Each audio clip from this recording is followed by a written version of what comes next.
My name's Guy Kestevan. I've been a professional bike and kit reviewer for over 27 years. And in today's series of Old Man Talks About New Bike Things, I'll be chatting to you about Reynolds Black Label G700 Pro gravel wheels. And you'll like them because they're really light and really quick, and you won't like them because they're really expensive. So let's talk about weight straight away. This pair without valves comes in at 1310, so under their claimed weight, which in itself is a rare thing when it comes to testing wheels, because Reynolds put them in at 1357. But I mean, these are about 1323 once you add the valves, and they come with valves supplied and they're taped ready to go up as well. I've run various tyres on them. As you can see, they've got big 50mm Schwalbe G1 Overlands on at the moment. I'll be doing a review on these tyres separately, but basically whatever I've stuck on there hasn't had an issue pumping up or blowing off. They've just been totally happy, really, even when I've run them right proper soft. They've got a straight wall, so no bead lip on the internal tyre wall, and they're 25mm, so a pretty good width, certainly up there with the likes of Zip 303 and things like that. But weight is significantly lower. But weight is usefully lower. I mean, 1301 grams, that is really, really light for a set of gravel wheels.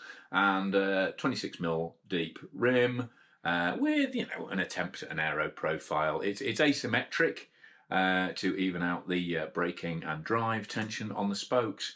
But, obviously, they're not as super deep as something like a 40mm gravel race wheel from Hunt. But on the other hand, these have a really nice balanced ride vibe, which is surprising considering if you look at this front wheel, there's only 20 spokes, 20 Sapim C X-ray, triple-bladed aero spokes to be precise, but that is not a lot of spokes to be doing all your steering and braking with. But I've been running these in the Stig, which of all the gravel bikes I've used, that's the one that properly can push a front wheel, and had no complaints about stiffness or tracking or anything like that. And on the other hand, they're not so super tight in terms of tension that they're going to buzz your wrists or numb your shoulders on rougher terrain. So really good all-round performance from the front. 24 spokes in this back wheel, and they're centered around Industry 9 torch hubs. So Industry 9's dedicated gravel hub. You can get them with XD or Shimano free hubs as standard, but you can also get a Campag free hub for this wheel set as well if you go straight to Industry 9, but with a 6-degree engagement from 3 poles. What you've got is a really nice fast engagement without worrying about one of those micro teeth setups that once they start skipping tend to be an absolute nightmare to get engaging again. Again, same rim, asymmetric, 26mm deep, 25mm internal.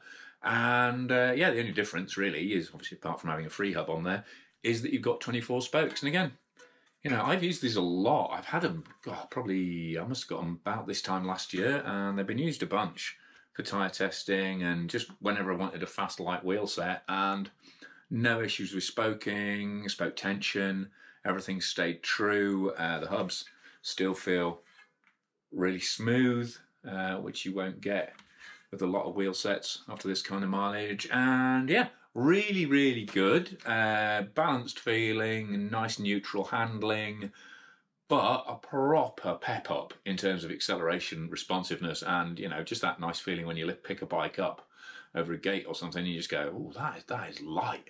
They've really put a tailwind up your tailpipe in terms of performance. The only downer is they retail at £2,200, which puts them right up there and sort of the heading towards the envy stratosphere and well above things like the Zip Firecrest, which is kind of my benchmark rim in this category. And I had a quick look on Google, and there doesn't seem to be many people selling them off cheap. There are versions of this wheel, which I think is there are 700 wheels in a lower spec, which I will test shortly. I've farmed them off to Neil down in Sheffield. He's been running those, which are heavier and a lower spec overall, and they're more affordable. But make sure that if you're hunting for these top line wheels, that you get the proper black label ones. And you don't think, oh, they're the same wheels but a bargain price, because they probably aren't. Not at the moment anyway, but obviously, as with most things, always worth looking for a deal. So, massive thanks to Reynolds for sending these in. Like I say, I'll be reviewing the Schwalbe G1 Overland heavy duty tyres in a separate review. Massive thanks to my Patreon supporters who pledge on a monthly basis, and they get early exclusive extended videos with ad-free content, so you don't have to have interruptions when you're watching this content. And so if you really like what I'm doing with the channel, then please consider supporting me on Patreon. But otherwise, click for notifications and subscriptions if you haven't already.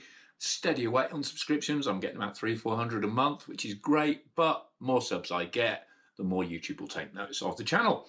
And even a like, thumbs up, or a recommendation to your mates makes a massive difference into how well this channel tracks on YouTube. But for now, I've been Guy Kesterman on GuyKest TV, getting an absolute buzz out of talking to you about Reynolds Black Label G700 Pro ultralight, ultra spendy gravel wheels.